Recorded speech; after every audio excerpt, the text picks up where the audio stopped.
Praise the lord. మీకందరికీ ఈ ప్రాతకాలపు శుభములు ప్రభు యేసు నామములో కలుగునుగాక. ఆమేన్. ప్రార్థన చేసుకుందాం. పరిశుద్ధుడైన మా తండ్రి, నీకు వందనాలు.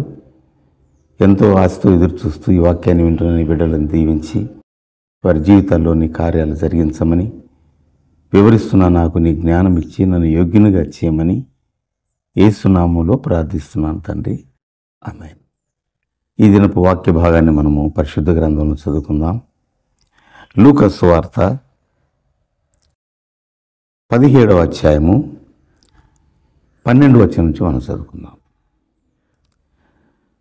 యేసు ఒక గ్రామంలోనికి వెళ్ళుచుండగా 10 మంది కుష్ఠరోగులు ఆయనకు ఎదురుగా వచ్చి దూరమున నిలిచి, యేసు ప్రభువా, మమ్మను కరుణించమని కేకలు వేసిరి.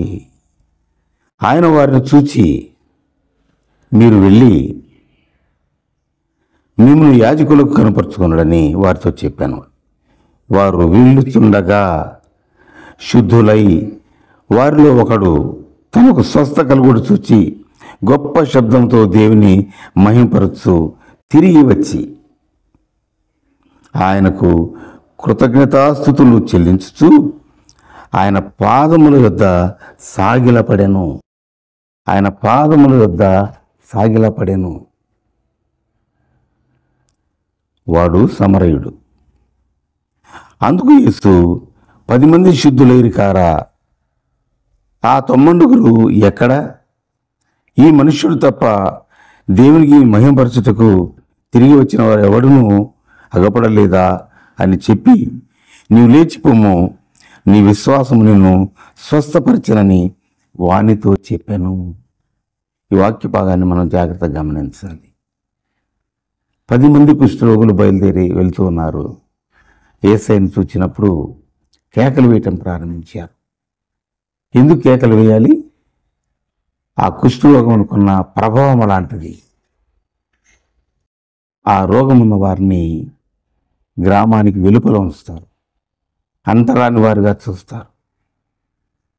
ఆ జీవితం చాలు వారికి ఎంతో కృషించిపోవడానికి. అది తట్టుకోలేకపోతున్నారు.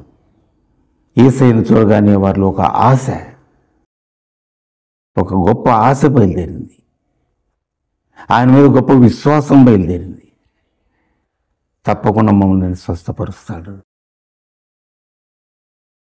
అందుకోసం కేకలు పెట్టారు. యేసు ప్రభువా, మమ్మను కరుణించుమని కేకలు వేశారు. ఆయన కనికరం లేకపోతే మనము స్వస్థత పొందలేము. ఈ లోకంలో క్షేమంగా కూడా ఉండలేము. 10 మంది స్వస్థ పొందారు. ఒక్కడు మాత్రమే తిరిగి వచ్చి ఆయన కృతజ్ఞతాస్తుతులు చెల్లిస్తున్నాడు. ఆయన వారిని చేయి పెట్టి ప్రార్థన చేయలేదు,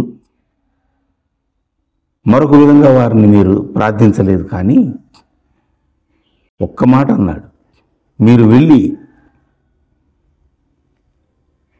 మీ యాజకులకు కనపరుచుకోండి అన్నాడు. అంటే ఎంత ఆశ్చర్యం అండి! వాళ్ళు వెళుతూ ఉండగానే వారికి స్వస్థత కలిగింది. అది ఆశ్చర్యకరమైన విషయాలు. యేసు మాట చాలు మనం స్వస్థపడడానికి. కాబట్టి కృతజ్ఞత కలిగినటువంటి జీవితంతో మనము ఆయనకు మనల్ని కనపరుచుకోవాలి. పరిశుద్ధ గ్రంథంలో ఒక మాట అంటాడు, మరొక మాట చూద్దాం. యెషయా గ్రంథము 57వ అధ్యాయం చూద్దాం. 57వ అధ్యాయము 18-19 వచనాలు. నేను వారి ప్రవర్తన చూచి తిని వారిని స్వస్థపరచుదును. వారిలో దుఃఖించు వారిని ఓదార్చుదును.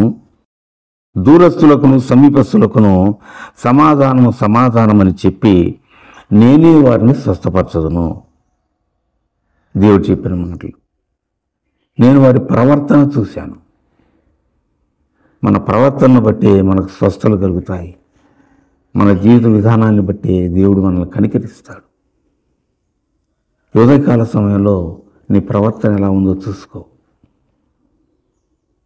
నీ స్వస్థత కోసమే దేవుని దగ్గర రాకు, నీ ఆత్మీయ స్వస్థత కోసం కూడా రావాలి.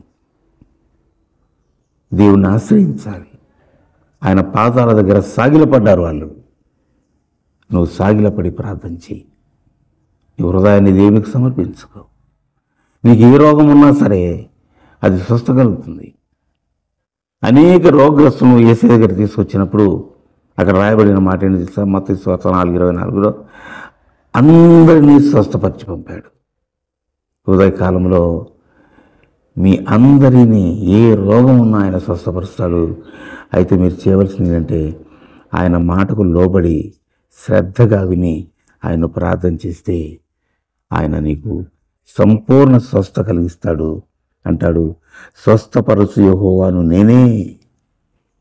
మీరు నా మాట శ్రద్ధగా వినండి, నేను చెప్పినట్టు నడుచుకోండి, మీకు మేలు కలుగుతుంది, మీకు స్వస్థలు కలుగుతాయన్నాడు. నీకు స్వస్థ కావాలంటే ఉదయకాల సమయంలో ప్రభు పాదాల చెంత నీ యొక్క జీవితాన్ని సమర్పించుకొని కన్నీరు కార్చు. ఆయన్ని ప్రవర్తన చూసి నిన్ను స్వస్థపరుస్తాడు. దేవుడి వాక్యం దీవించునుగాక, నిన్ను స్వస్థపరచునుగాక. పరిశుద్ధుడానికి స్తోత్రాలు. ఈ వాక్యం బిడ్డల హృదయాల్లో నాటండి.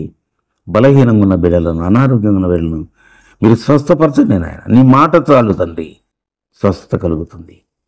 గొప్ప కార్యం జరిగించి నీకు సాక్షులుగా వెళ్ళిన వాడుకోమని, నీ నామమునకే స్వస్థపరిచే నీ నామమునకే మహిమ, ఘనత, ప్రభావాలు ఆరోపిస్తూ యేసు నామములో ప్రార్థిస్తున్నాను తండ్రి. ఆమేన్. Praise the Lord. God bless you all.